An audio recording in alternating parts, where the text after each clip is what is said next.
Les chocs sont nécessaires, certains chocs sont bons car ils ébranlent nos certitudes et nous forcent à voir au-delà de ce que l'on croyait immuable. J'ai eu un choc dans ma vie, un choc qui d'abord m'a laissé désemparé comme si tout s'effondrait autour de moi, mais de cet effondrement est née une clarté nouvelle. L'espoir que je croyais perdu s'est transformé en quelque chose de plus tangible, de plus réel. Au-delà de la simple compréhension, au-delà de l'espoir lui-même, ce choc m'a ouvert une porte vers une vérité que je n'attendais pas. Voici ce choc, ce premier choc qui m'a été donné.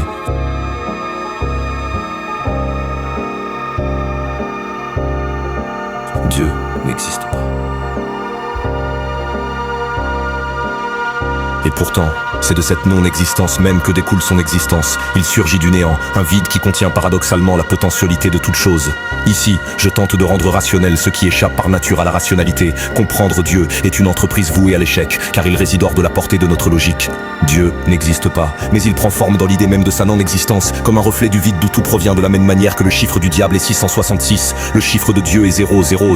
Il est le néant originel, le point zéro d'où tout surgit et où tout retourne. Il est à la fois absence et fondement, le vide absolu qui précède l'existence. On ne peut trouver quelque chose qui n'est pas quelque chose, car ce qui n'est pas quelque chose ne peut occuper aucun lieu.